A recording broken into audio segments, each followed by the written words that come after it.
All those in favor, please signify by saying aye. Aye. Anybody opposed? Okay, motion carried unanimously. Okay. Is there any correspondence? I don't have any. Superintendent's report. Sure. We're going to start with the presentation of K2 Leadership Awards, which has been a program here in Waterford for a number of years, and it seeks to honor our middle school and high school students. There are set criteria which include willingness to take on challenges, capability to make difficult decisions, concern for others, ability to work with others, willingness to commit to seeing a project through, as well as ability to understand issues clearly and diplomacy. Diplomacy and leadership. But we have great students here. It's much needed is correct. We have great students here in Waterford, and I know we're honoring 4. There are many deserving students of such an honor, but tonight we are here to honor 2 from the middle school and 2 from the high school. I'd like to call Mr. James Sachs, principal of Clark Lane, to join the board chair up front for the presentation of the awards.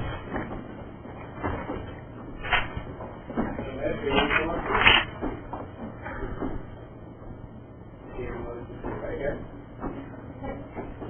So let's talk about Haley. Haley is the recipient of our K2 Leadership Award. She's a member of the 8th grade Gold Team. Haley is a student that leads by example in everything she does. Her actions speak louder than words, and students regularly follow her lead. Haley is consistently kind and is always thinking of others. She acts this way out of the goodness of her heart and genuinely cares about the well-being of others. Haley recently told me, "I know this sounds cheesy, but I like helping people because it makes my heart feel good, not because I get a reward or anything like that." She is always a student looking to help a teacher, aid a struggling learner, or volunteer to be a student that works with a less popular student. The middle school, this is a significant strength that can be a challenging environment to stand apart from the crowd. Haley participates in every fundraiser, kindly bringing in tons of change, a Healthy Heart Week, or donating family box shops to the student council. She's an active member of her church, regularly donates both clothing to the homeless shelter, and also is a member of the community lacrosse and soccer refuge. Haley's character has been developing since she was a child. In elementary school, Haley created a lemonade stand in her neighborhood called Alice's Lemonade Stand. The goal was to raise profits for childhood cancer. Haley would give lemonade to people that were just thirsty, but would accept donations for other types of lemonade as well. Her stand raised $1,800 that summer. She continues this theme of helping others and paying it forward every year on her birthday. Haley does not accept birthday gifts, but rather donates to animal shelters in lieu of receiving gifts. Haley has also taken part in Waterford's Camp Dash every year since its inception. This year she will be part of their team to work with kids and get a jump start on their LCS hours. Haley often finds herself in this place, which is a location at the camp where students can go to relax and decompress. Haley's strength is talking to students and helping them to regroup. Her aspirations are to work in a field that also involves leadership, such as becoming a doctor or a therapist. Congratulations, Haley.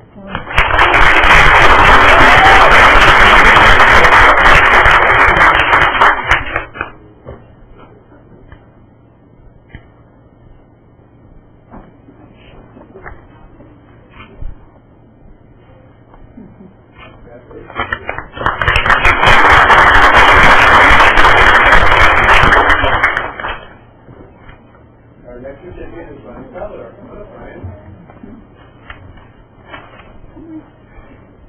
Ryan is also our recipient of our K2 Leadership Award. Ryan is a tremendous young man who finds himself in the type of quiet leadership that inspires others to work hard. He leads kindness and to value all. He has a heart of gold, a courageous smile, and a determination to succeed and include everyone around him. He's also a member of our gold team. First and foremost, Ryan is an excellent student that takes on any challenge he can throw in. Students in his classes view Ryan with great respect for his quiet, kind disposition, and his desire to help others succeed in their studies. When asked, a fellow student said the best part about Ryan is that he only wants to help others. He noticeably kind and recognized by his peers as a leader among them, but in the most unassuming way. Ryan is a professional honor roll student as well. On top of being a model student, Ryan is a fantastic athlete excelling in both basketball and baseball.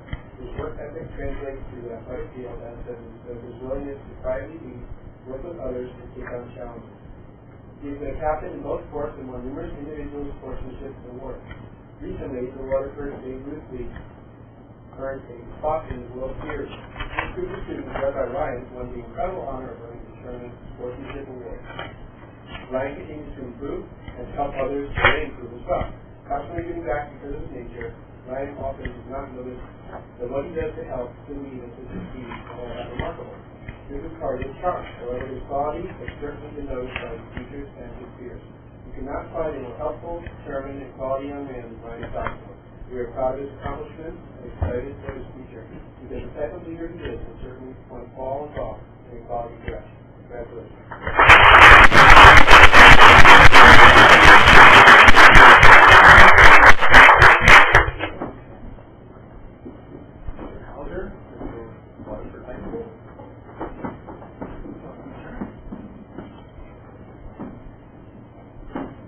We've also got two students from the high school who will be honoring me today. And as I started to think about the two of them, I realized they both have a few things in common. They both play in our orchestra. They're both scouts and leaders in scouting. They're both lifeguards. They're both very active in and outside of school. They're both always looking for a new challenge. They both have just about the best smiles I've ever seen. And they're two of the nicest young people I know. So we'll start with Lyman. Come on up, Lyman.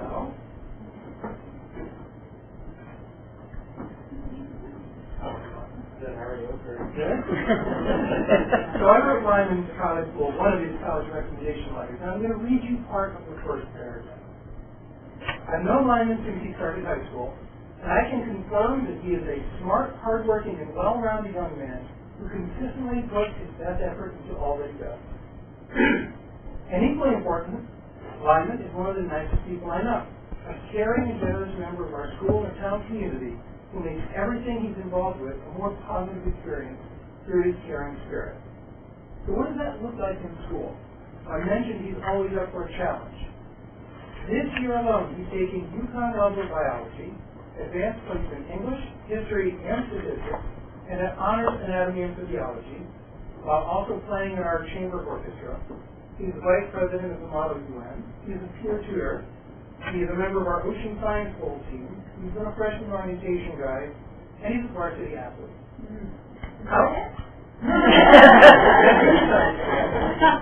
He's busy outside of school, too. He's a Boy Scout. He earned the rank of Eagle, the highest rank in scouting, at the age of 14. He's now a junior assistant scoutmaster with his troop. He's been a leader for a summer exchange program we hosted with a Chinese school.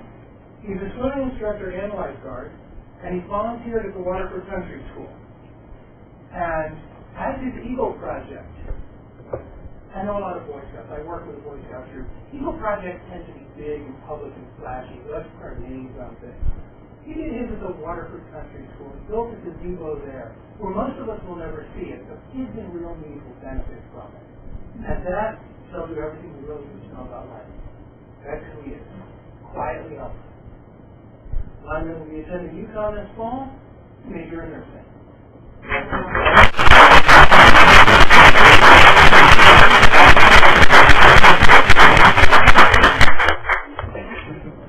And next up we have Caitlin Down.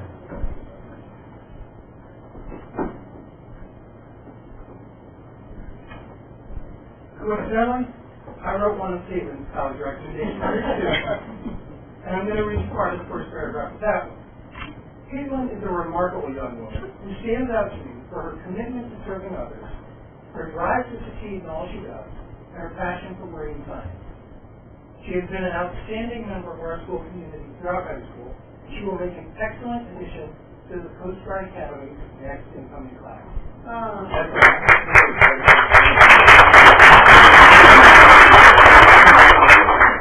So what does that look like in school? Well, she's taking advanced placement chemistry. She's playing in our string orchestra, and she's, I know this for a fact, the only girl at Waterford High School where this statement is true. She's taking 3 different technology education courses this year: architectural drafting, land surveying, and innovation in engineering. And she is one of the best in all of them.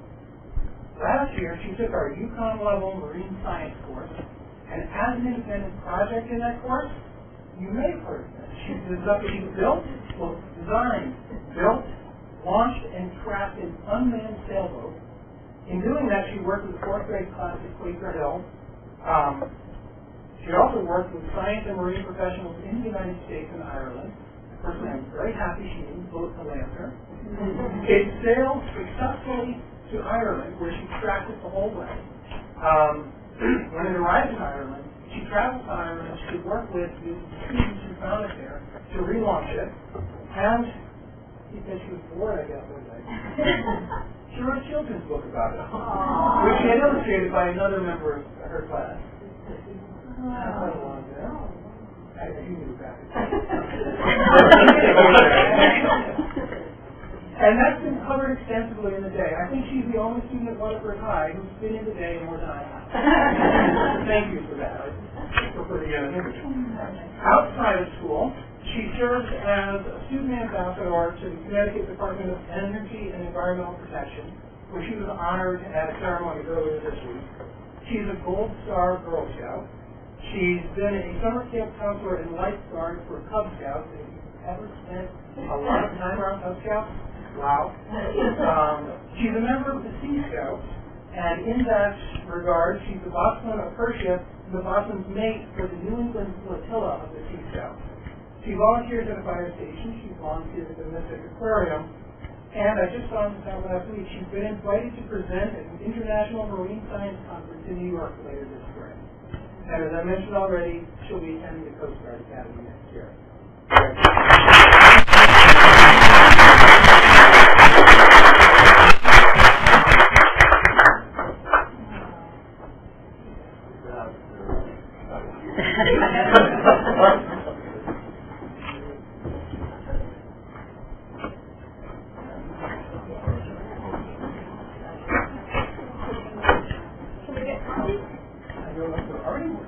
Well, we could certainly have our town printer make some for the board, so let us borrow that.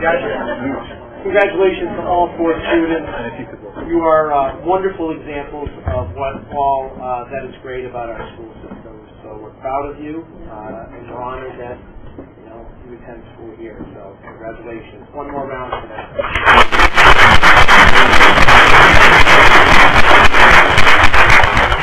I'm amazed at everything you're doing. Unbelievable. All of us are very, very proud of you. Very impressive. So it's that time of year. It's hard to believe we're winding down.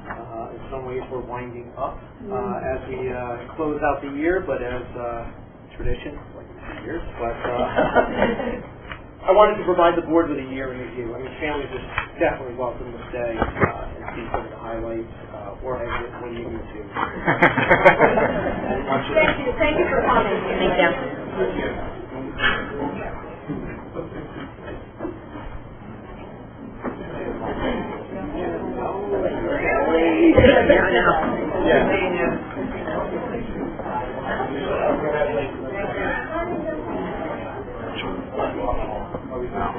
I always get concerned that it's like a night before. Not a thought.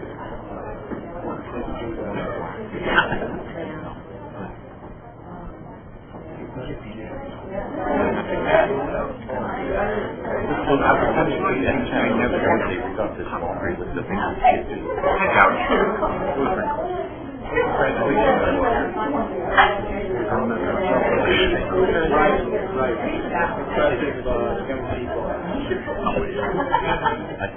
Yeah, oh yeah, no, we'll include that in our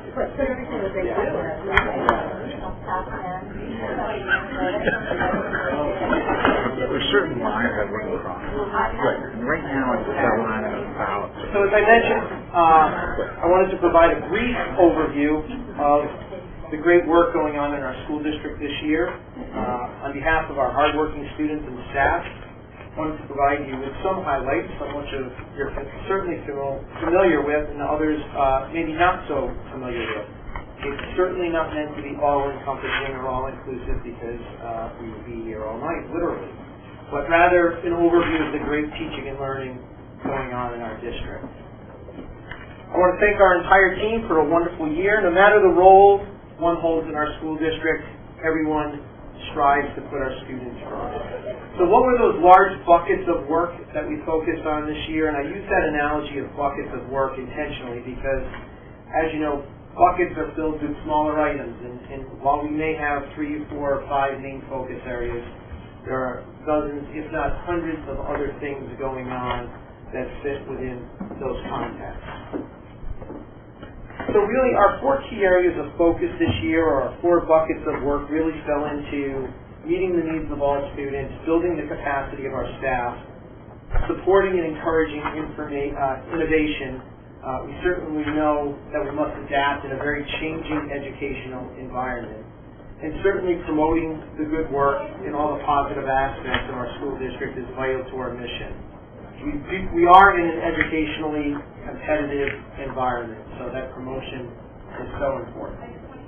When we talk about meeting the needs of all students, our core mission and purpose is simple yet so complex. Responding and planning for students to learn is intentional and deliberate. This year we implemented across the board SBAC interim assessments to provide us with valuable information on student learning, enable our students to use and familiarize themselves with online tools, and also gave our teachers an opportunity to view assessment questions. Our implementation of math assessments is providing equally as valuable information to our teachers, providing instantaneous feedback on what students have learned, who has learned it, and for those students who haven't learned it, what do we need to do to meet their needs. Our Reader's Workshop model has been launched and has been successful. This year, our teachers took on Writer's Workshop with Ernest. Our teachers continue to demonstrate a commitment to best practice, and have remarked after 2 or 3 years now of the Reader's Workshop model positively about their students' ability to read as compared to prior to the workshop model. We continue to revise our curriculum regularly to ensure our students are learning the most relevant standards we can provide them with. This is our second year revamping our intervention system, or SRBI, for our students' academic and behavioral needs. That work will continue next year. Our teachers have worked very hard to develop protocols that will allow for standardization across our schools on how we respond when students are learning at a high level or need intervention to support behavioral change. Our efforts to respond so all students reach their potential continue to adapt, whether it be math support, redesigning study hall time at the middle school and high school, and expanding summer programming for our elementary school students. There's an old saying that if you aren't moving forward, you're moving backward. We know we must continue to look at the most innovative schools out there and see how we can adapt what they are doing to our situation here in Waterford. This year alone, we participated in 3 major endeavors, including the High School Reimagined project through CAPS and the Connecticut State Department of Education, a community of practice with 13 other school districts around Connecticut on how to implement mastery-based learning, as well as joining a New England network of schools that are definitely moving forward. If students aren't able to have their social and emotional needs met, their chances of mastering academic content and skills become that much more difficult. This board has demonstrated a consistent priority for our school district to continue to design and implement programs to meet the social and emotional needs of students, and a long-standing board goal here in Waterford. You've heard about many of these efforts throughout the year. We know we cannot do this alone, and we work with many community partners on many of these vital areas. Again, many of these you've heard in one form or another through presentations throughout the year. Our planning for our pre-K program is certainly in full swing. We've been registering students and planning for next year. We've been engaging families regularly this spring, and there's a high interest in our new program. Kathy Malone and a team of staff are planning for a new sensory room that will engage our pre-K to 5 students on the autism spectrum. We look forward to sharing more with you about our pre-K launch in the near future. Not to beat a dead horse, but you've certainly heard at length this year about our College and Career Pathways program that launched during student registration season this winter. We're looking forward to seeing that come to fruition next year, allowing our students to study areas of interest, potential college and career paths at a deep and meaningful level. And again, I stress, at no new cost to the district. Our students are fortunate to have access to 21 different courses to earn college credit. It's an area our high school is constantly looking at for expansion and refinement. You can see from our data that our students are accessing these courses successfully and at high rates. And again, this really translates into savings potentially at the college level. We do have students who enter high school beyond what a first semester student normally would, something we're extremely proud of.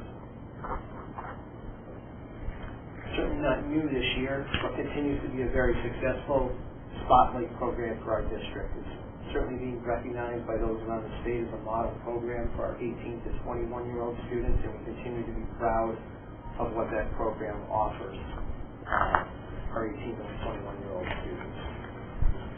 It does take a community to educate a child.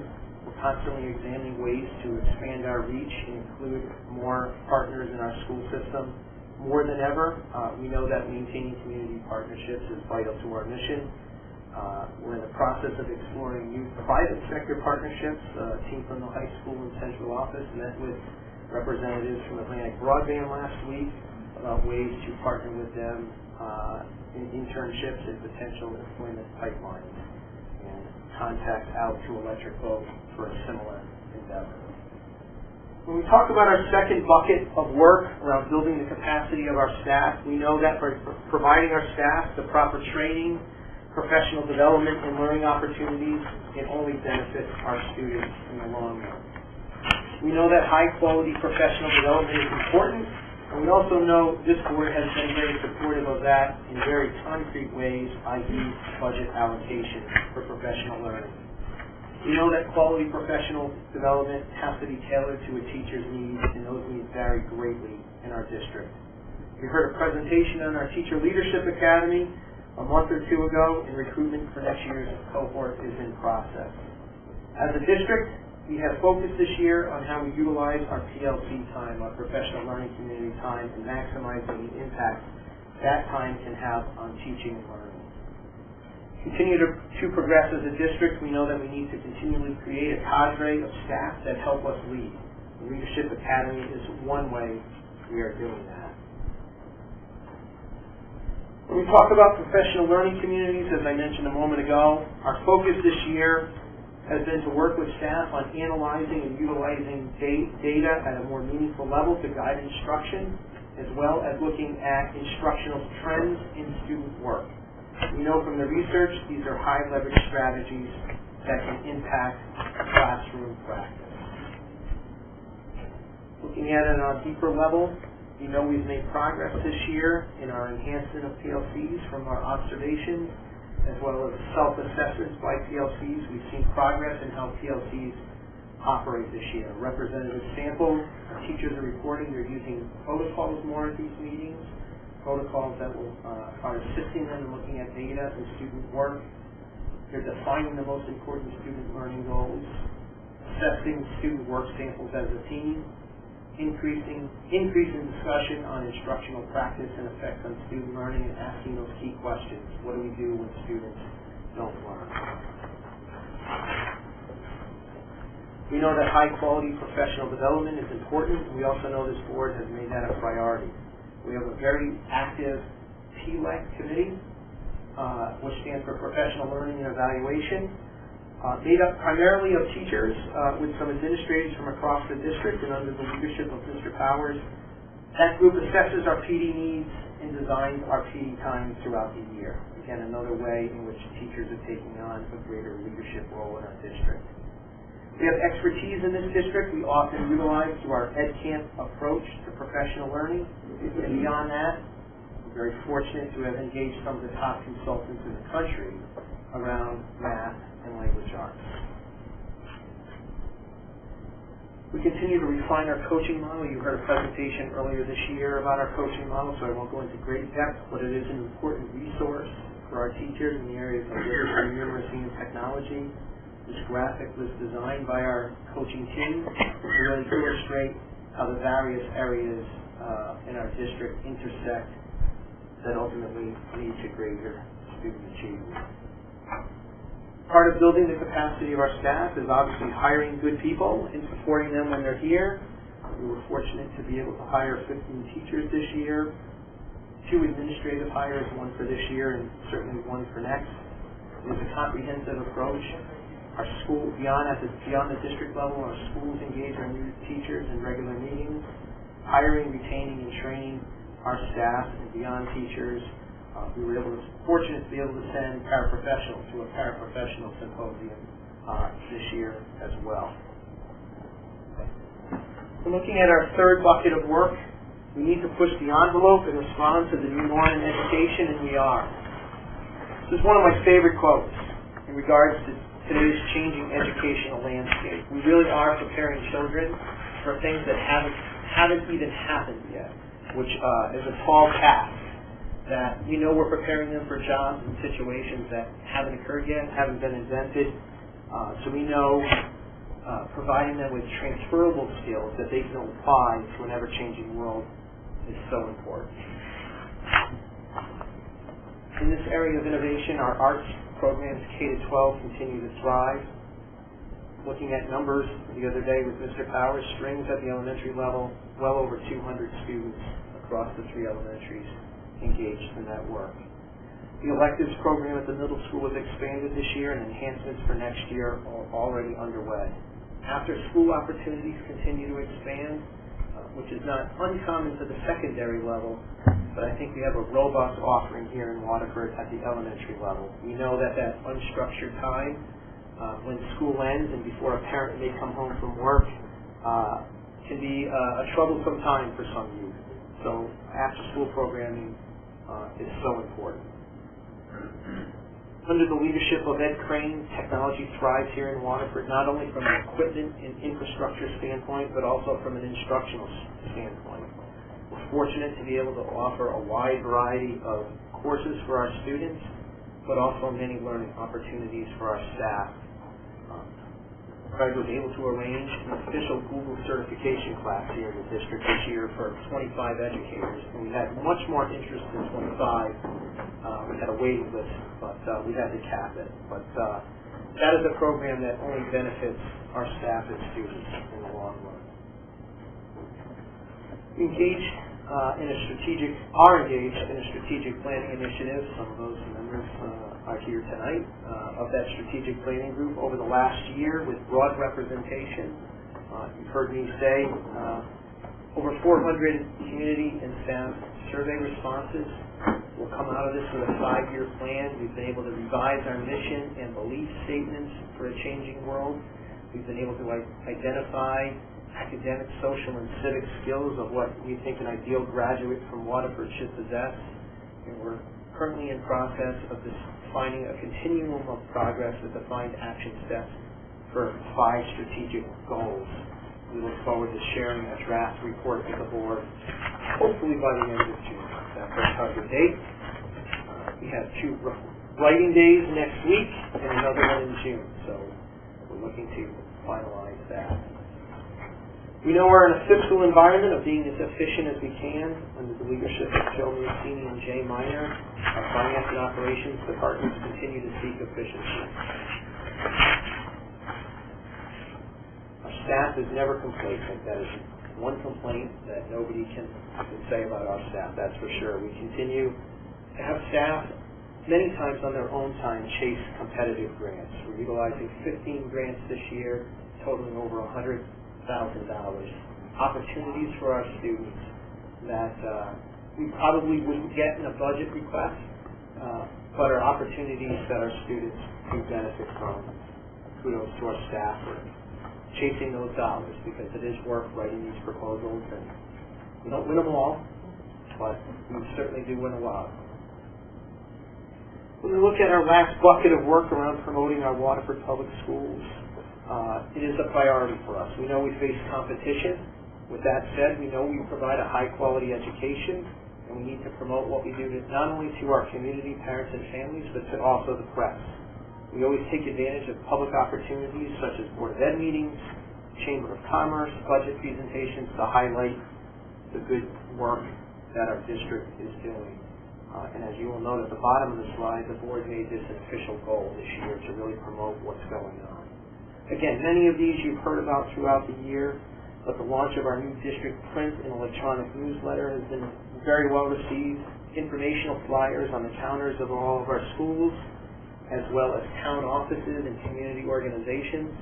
And at Jody's recommendation, and a great idea, now we have flyers at the Chamber of Commerce, because we know that's the place sometimes families visit when choosing to move into a particular town.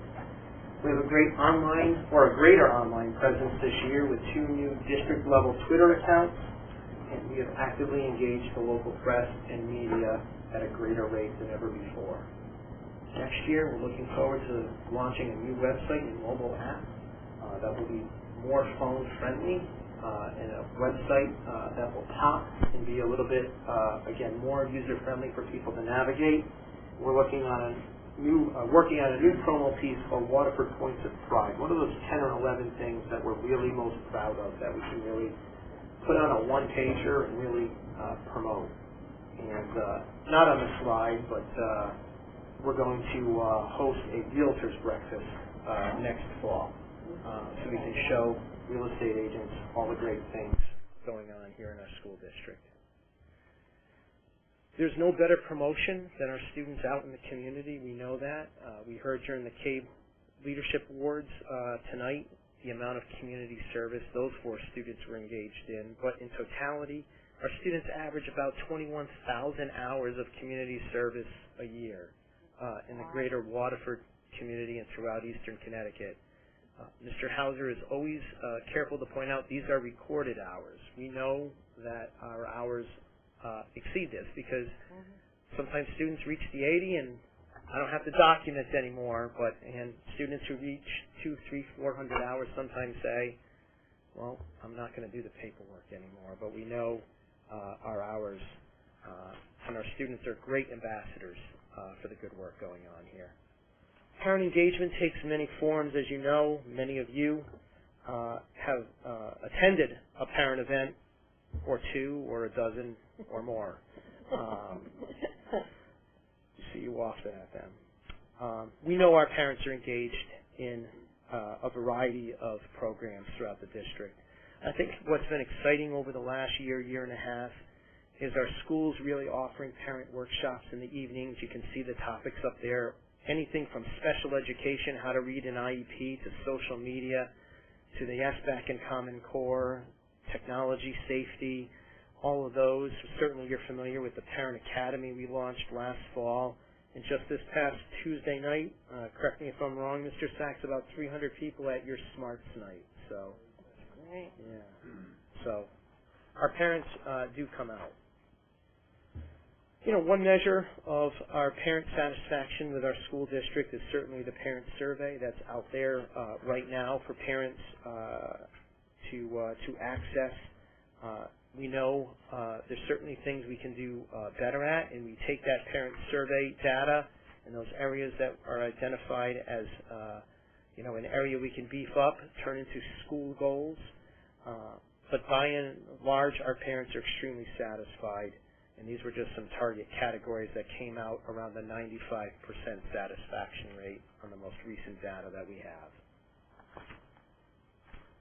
It's always nice to be recognized by others for the good work and validation of our staff and students' efforts. We've had some tremendous highlights this year. This is not meant to be all-inclusive. I don't want anybody to feel bad if they don't see something up there that we should have recognized, and I don't expect people to read every bit of this. This is just a sampling of some of these student recognition moments we've had this year.